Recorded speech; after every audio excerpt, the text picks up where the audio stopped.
Welcome to the Capital News. I am your host, Alex Karitis. Today is March 6th, 2019. Thank you so much for joining me. I hope you're all doing well. This is the Economic Report, so let's focus on some of the news in today's markets. The S&P was down 18 points. The Dow was down 133. NASDAQ was down 70 points, and the Russell 2000, the small cap index, gave away 31 points, which equates to 2%. That is a big move to the downside on the Russell 2000. Now, of course, the Russell 2000 has been on a tear since late last year, early 2019. So what are we starting to see here? Is this a pullback? Will it be temporary? Is it something more significant waiting in the wings? Is it a retest of the December 24th lows? Will we go through that and make newer lows? Or is this just a consolidation period, a wait-and-see mode, because we really don't have any more stimulative catalysts right now? We've had the conversation many times before.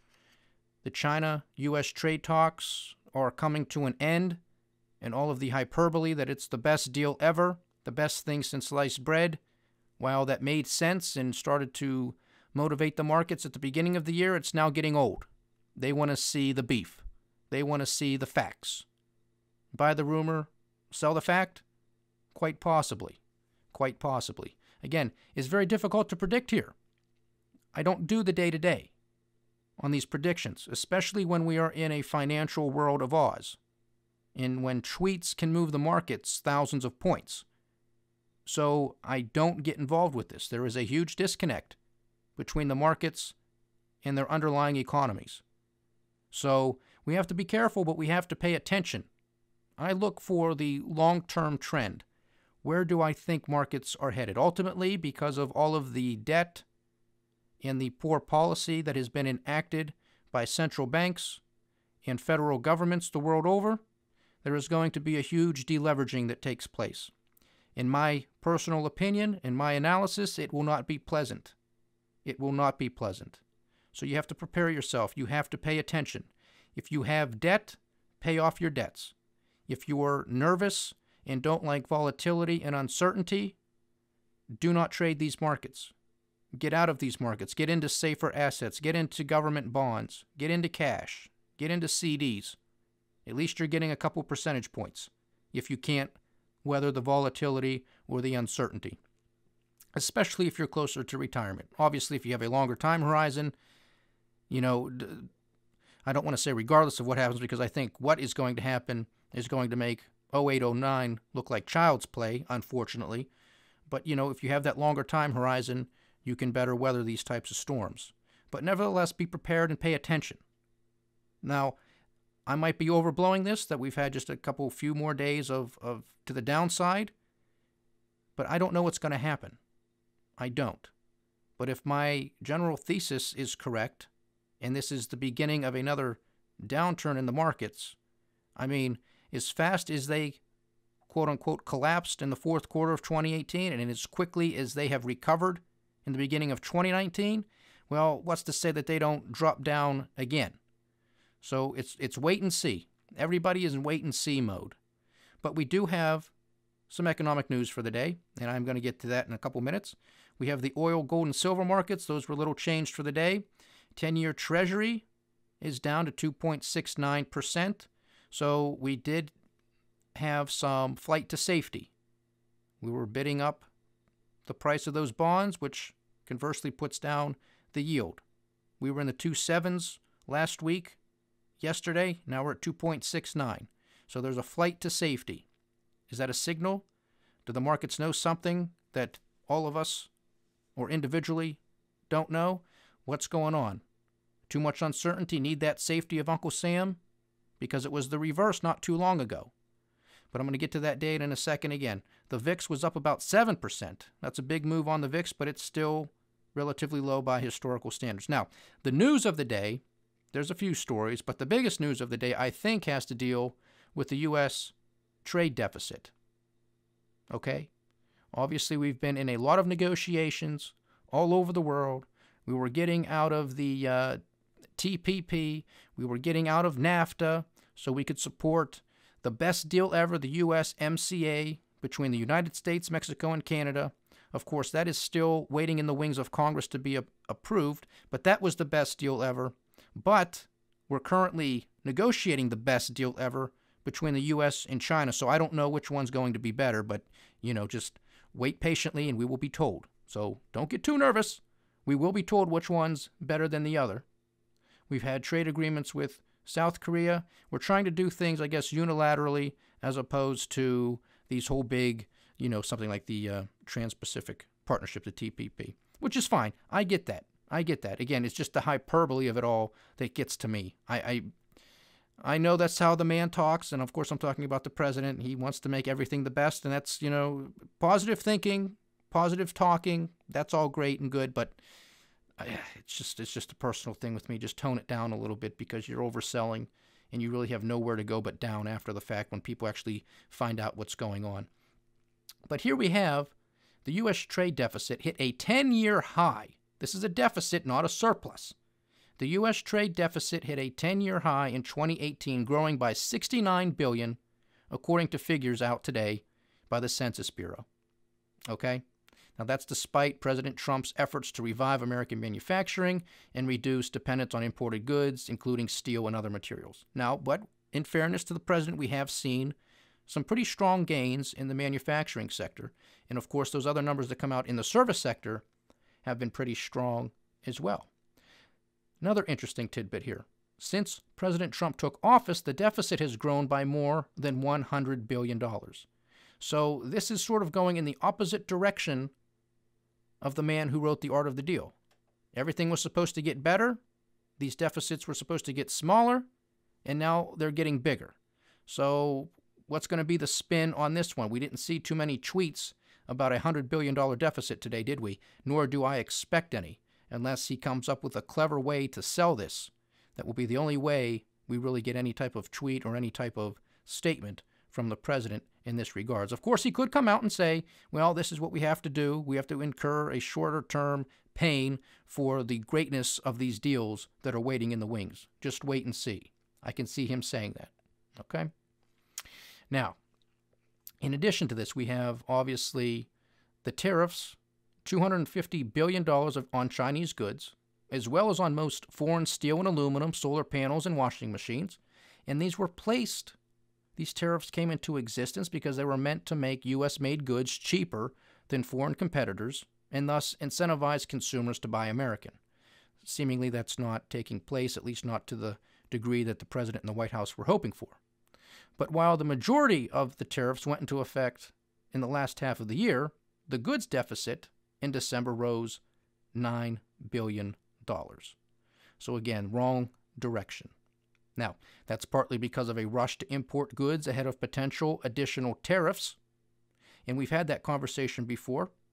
When you're managing a business, when you're a purchasing manager, and you're trying to predict your inventory levels, you're trying to predict your demand for your goods, you don't want higher costs. You don't want higher input costs, and you definitely don't want them due to artificial reasons. And a tariff is an artificial reason because it's just put at will by the government. So it increases the costs. Now, how much that company eats versus how much they can pass on to the consumer becomes a question, because you're either going to eat into margins, you're going to diminish demand because of the higher costs, and the middle class and the lower income families who are really the ones suffering in these last 2 decades in this country are the ones who are going to flip the bill. So it's really a lose-lose proposition, but these companies are trying to do their best in what they saw as a possibility of even higher tariffs being placed on those Chinese goods, which really would have screwed things up. So that was predictable. We've had that discussion here on this podcast many times. It's sound business. It makes sense. It's predictable that's what those businesses, that's what those purchasing managers said. They said, well, we're going to have potentially some even higher costs coming down the pike. Let's build our inventories today. So that no doubt has an effect on why this deficit has gotten bigger. But we will see if that trend continues, because now you start to have a slowing down that is starting to take place. Remember, everything was great, and we're still told that the United States is the best economy in the world, that is having the best economy it's ever had, which is, of course, not true. But again, that's the hyperbole of the president. I wish it was the best it was ever, but it's not. It's not. We have structural issues that need to be taken care of. I would rather those discussions take place. I would rather we have adults as leaders or elected officials. I would rather have candidate Trump, the man who was talking about the fake bubble economy, as president. But we don't. We have a man now who has done, I don't want to say a 180, because he does continue to do a lot of the things that he said. But when it comes to the structural issues, and when I say structural, I really mean the taxes, the Federal Reserve, our debts, our deficits, those types of things, he seems to have done a 180, gone in the other direction, or is at least turning in the other direction. You know, he now all of a sudden wants a weaker dollar. That's going to hurt lower income and middle class families disproportionately than those on the higher echelons of the income scale. It's going to take more dollars to buy the same amount of goods. That's not a good situation, especially when we just have this type of report that just continues to prove that the United States is a net importer. We import more than we export. That's why we have deficits. So we're going to continue to keep an eye on this, but it's just interesting to see. You always have to watch, no matter who the politician is, even if it's a statesman, if we even have statesmen anymore, no matter who the politician is, you always are going to listen to the rhetoric, because that's what politicians do. They talk. They talk. A lot of hot air in Washington, D.C., and in state capitals around this country and around the world. You have to look at their actions. That's what's most important. So we have the hot air of the president and the administration that these are the best trade deals ever, either in existence or soon to be in existence, that the economy is booming, and then you look at the data that comes out, and it's not so pretty to that storyline. Now, again, in fairness, can it turn around this year? Sure. But we have a whole bunch of headwinds coming around. I mean, what was another reason why we have this deficit? Well, the U.S. dollar was stronger. And again, that may be some of the reason why the president was calling for a weaker dollar. Because he knows the argument he's been making to the people and to the world, that he's a great deal maker, that he's making fantastic and remarkable and historic deals. And then the data shows, and it's, no, not so much. Not so much. So I hope he's not looking for a weaker dollar for vanity's sake, so it looks like he can say, see, I told you I'm the best ever. These are the best deals, because a lot of people are going to suffer the consequences of that when they don't deserve to suffer the consequences of that. Despite the fact that the president wants a weaker dollar, it's not taking place. Why? Because the rest of the world is in a bad place. It's just in a bad place. There's too much debt all over the world. Are we the best-looking girl at the dance? We might be. But that don't mean we're good-looking. Okay? So you got to look at things in a relative sense. No question about it. And in a relative sense, because we have had and continue to have a stronger dollar relative to most other nations, that means it's cheaper for us to buy things overseas because our dollars can buy more things. So therefore, we import more. Conversely, as the president wants, supposedly, a weaker dollar, because it makes our goods cheaper to the rest of the world. So then we can theoretically export more, which in theory should close the gap between our imports and exports, and so our deficits wouldn't look as big as this one currently does. But that's been the trend. They've been getting worse. So when's it going to turn around? Will it turn around? We'll see. We will see. Some other news out today was the publication of the Fed's Beige Book. What this relates to is a report that the Federal Reserve puts out periodically, and it's called the Beige Book because that's the color of the book. That's what it is, how creative. And here is some of the information that they released today. 10 of the Federal Reserve's 12 districts saw slight to moderate growth in late January and February, while St. Louis and Philadelphia reported flat economic conditions. The tone of the Beige Book was somber. The partial government shutdown led to slower activity in about 6 Fed districts. The impact hit a wide range of sectors, including retail, auto sales, tourism, real estate, restaurants, manufacturing, and staffing services. Of course, again, they go back to the government shutdown. Did it have an effect? Yes. Minimal, in my opinion, but it's an excuse. It's something for them to cling to, so they're going to ride that pony until it's dead. So how much longer? Probably not much longer, but anytime they can use something as an excuse like that was political, beyond their control, the Federal Reserve's control, they're going to use it, and they did here.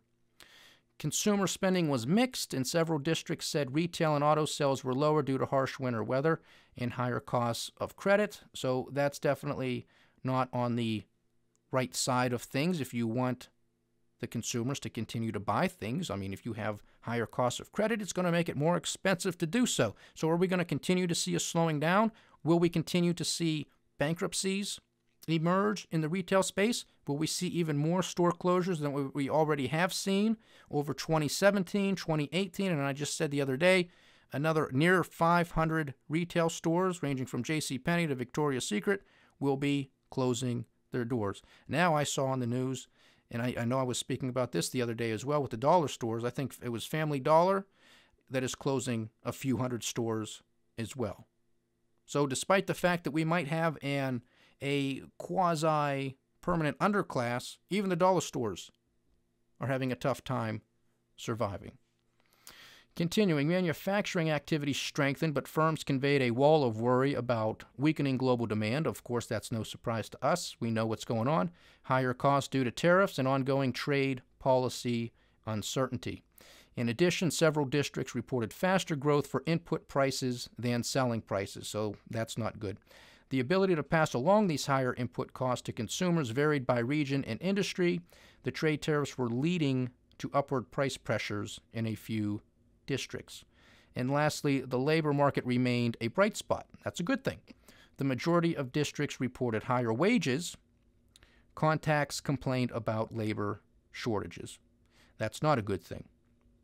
It's good for those people who are receiving an increase in their wages, but we know the true cost of living, and it ain't 1.8%, it's not 2%, it's not 2.2%. You were hoping, we are hoping, that that's all it is, that it's just 1.8%, that it's just 2%, but it isn't. It's much higher than that. You're smarter than that. You know the cost of living is much higher than that. But I will keep you posted on what they say it is, because that's how all of the other numbers get reported. Lastly, we have some news to our friendly neighbors in the north. And of course, I'm talking about the Canadians. Now, what's going on up north?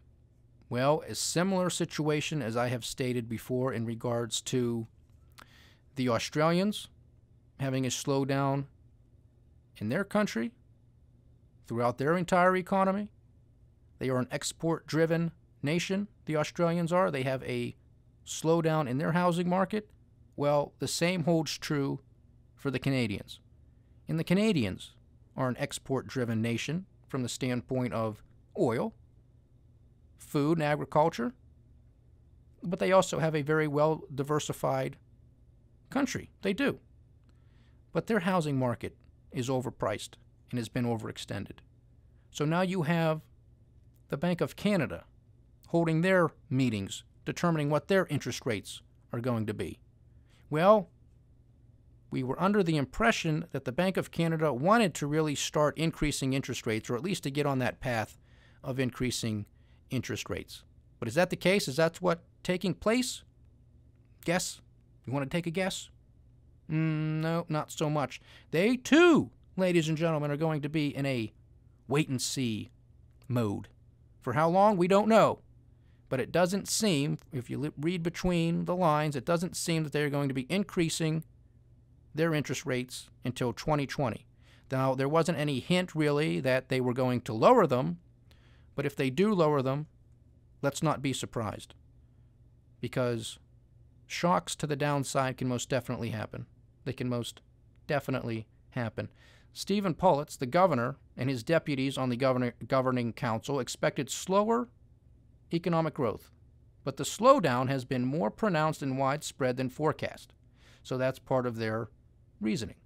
Similarly, they assumed Canada's economy would stumble, but the fall in the fourth quarter was sharper and more broadly based than they had predicted. Of course, if you follow this program, we're not surprised by any negative shock. Not by any. We're just not. After economic growth of 3% in 2017 and 1.8% in 2018, the central bank is bracing for a period of subdued economic activity. Again, we're not surprised by this. Here is one of the mentions. Years of outsized borrowing appears to have caught up with households, which have cut their spending significantly. Come on. These people are supposed to be economists. These people are supposed to know what they're doing. Years of outsized borrowing appears to have caught up with households. That's the whole point. When you take on that much debt, you got to pay the piper one day. You're bringing all of that future prosperity forward to today. That's what debt is. I don't have the money. I got to borrow it. So it comes from the future. And then you got to pay it back, the principal plus interest. Well, where does that interest come from? You got to go work for it, and you got to start slowing down on other purchases and on other quote-unquote economic activities that will contribute to GDP growth. You can't contribute to growth spending on new things because you have too much debt. That's the problem. This is another structural issue that is gripping the nations of this world. And what do governments and central banks want to do? They want to create more, of course. They want to create more. They want to give away more tax cuts when their budget deficits are exploding. They want to have Green New Deals. They want to destroy the airline industry and build trains all over the place. I kid you not, I wish I was. But AOC, the boss, I guess Bruce Springsteen is now in the back of the bus or whatever, because he's no longer the boss. AOC is the boss. We have to have trains everywhere. No more energy, so Canada is screwed because they're a big energy exporter. They're oil tar sands and all that stuff. They're in trouble. The U.S. is obviously in trouble because we're such a major producer of oil and natural gas. The Middle East is kaput. Obviously, maybe you could use some solar panels there. But, you can't make this stuff up. They want to print more money. Now everybody's in wait and see. The Federal Reserve is in wait and see. The ECB, the Bank of England, the People's Bank of China wants to put the pedal to the metal, more stimulus. The Bank of Japan is just waiting for another slowdown so they can start printing even more yen. The Australians are in wait and see. I mean, you're not going to get a weaker dollar in this environment when everybody else is following suit. You might have had a weaker dollar sort of immediately after the wait-and-see approach by the Federal Reserve, but now everybody's pretty much following suit because it's starting to come to a head. It's starting to, all of the rumors and the beliefs that things were starting to finally slow down. Well, you pay attention to this podcast, you hear all of the data, good and bad, and there's more bad than good, especially in the rest of the world. So we cannot be surprised by these types of decisions. You just have to be prepared on how to handle them. Because right now, the U.S. dollar is strengthening quite considerably against the Canadian dollar, which also goes by the loonie. The loonie. I don't know if anybody ever heard that, like a Looney Tune. So we're going to keep an eye on all of this stuff because it's all connected. And this isn't a country, and when I'm talking about Canada here, this isn't a far-off country. This is a major trading partner. So if they're slowing down, what does that mean for Canadian demand for U.S. goods and services? You see how we're all interconnected? You see how this is all going to start playing out? You can't print your money to you can't print yourself to prosperity. And while I appreciate tax cuts, they only have so far to run. And in the United States, a lot of that's already been priced into the markets. Are there still some good structural things underneath? Do we have some good labor growth? Seemingly we do. Seemingly we do. According to the Fed Beige Book, we still do. There's still some shortages out there. We have the jobs number coming out this Friday. We'll see what happens. We'll see if that trend continues. We'll see if we stay at 4% or if we go to 3.9, 3.8% on our unemployment figures. But I think, unfortunately, that'll be short-lived because all of the realities are finally starting to take hold. So buckle up, get used to it, and I will most definitely be here to walk you through it. Thank you so much for joining me today, ladies and gentlemen. It's been a pleasure having you as always. Please like, share, subscribe, get the word out, leave your comments. I'd love to hear from you. This is the Capital News. I am Alex Koritis. Godspeed.